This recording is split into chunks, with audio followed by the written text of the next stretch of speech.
Have you ever really felt that sting of a half-finished project? You know, you look over and there's that dusty guitar in the corner, or that online course you bought is still sitting at 20% complete. Today we're going to go way beyond the usual talk of just finding inspiration or white-knuckling it with willpower. We're going to get into the stark mechanics of the brain to really understand why we quit, not as a feeling, but as a physical, biological event.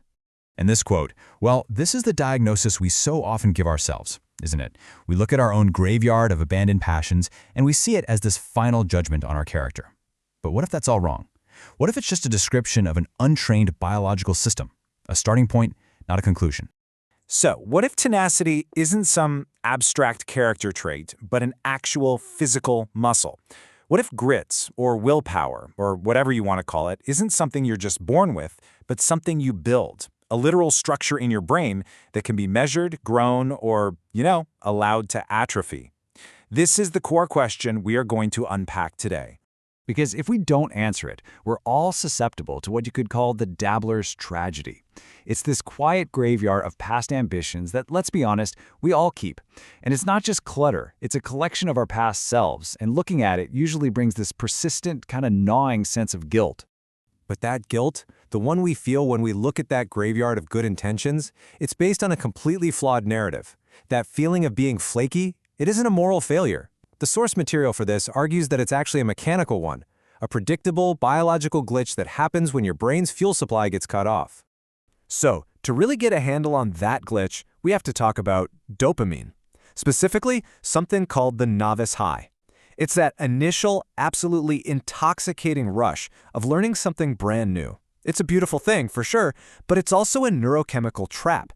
It sets an expectation for reward that is, by its very nature, completely unsustainable.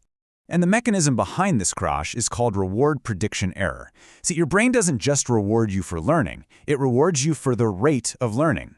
When that rate plummets from that exciting novelty phase into the hard, slow grind of the plateau, the dopamine faucet just shuts right off. This is the biological trigger for wanting to quit. It's that exact feeling of your internal compass just spinning wildly, totally unable to find north. And this chart really shows just how brutal that drop-off is. I mean, in the first week, your rate of gain is massive, maybe 90%. But by the third month, you're fighting for a tiny 1% improvement. To your brain, this doesn't feel like progress. It feels like a catastrophic failure of its reward system. The whole effort to reward ratio suddenly gets inverted. So the crucial point here, the big takeaway, is this. That feeling we label as laziness or boredom is more accurately a refusal to act without fuel. It's a biological withdrawal. It's not a character flaw. It's a resource management problem inside your head. Okay, so if dopamine is the fuel and it inevitably runs low, then what's the engine that keeps us going? What is it that pushes through the beautiful but incredibly frustrating reality of the plateau? Well, the answer isn't a feeling. It's a physical structure, a piece of actual neural hardware. It's called the Anterior Midcingulate Cortex, or the aMCC. And here's the really crucial discovery. This specific region of the brain activates and physically thickens only when you engage in an activity you do not want to do. If the task is easy or you're enjoying it, the aMCC is basically dormant. It is built exclusively through non-pleasurable, deliberate effort. The distinction between a dabbler and a master then becomes, well, starkly physical. A dabbler, by repeatedly quitting at that first point of friction, has an atrophied aMC. A master, on the other hand, by consistently pushing through it, has a measurably thicker, more robust aMC.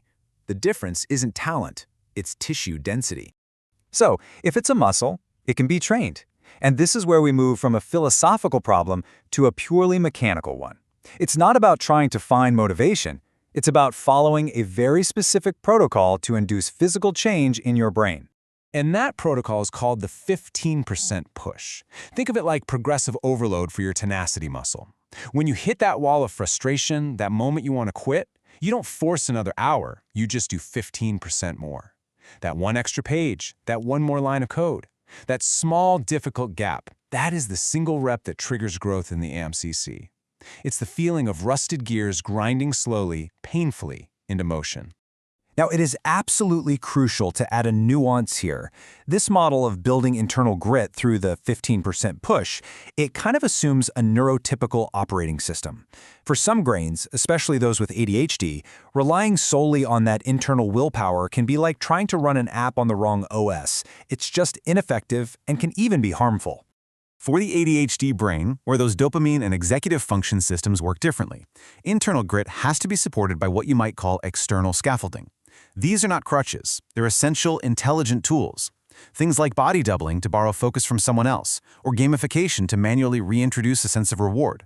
It's about engineering your environment to support your brain, not blaming it for being different. And all of this brings us to the Polymath's ascent.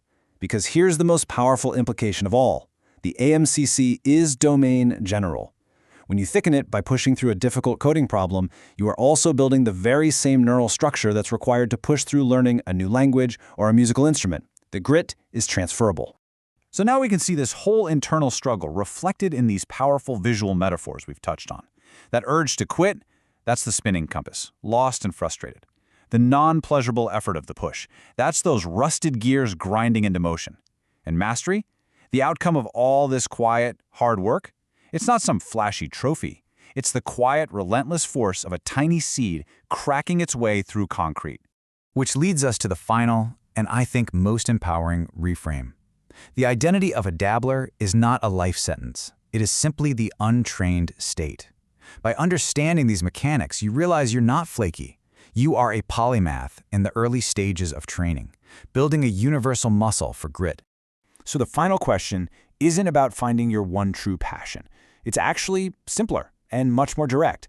Now that you know mastery is a mechanical process of thickening a specific part of your brain, which skill will you use to do it? Which muscle will you choose to build first?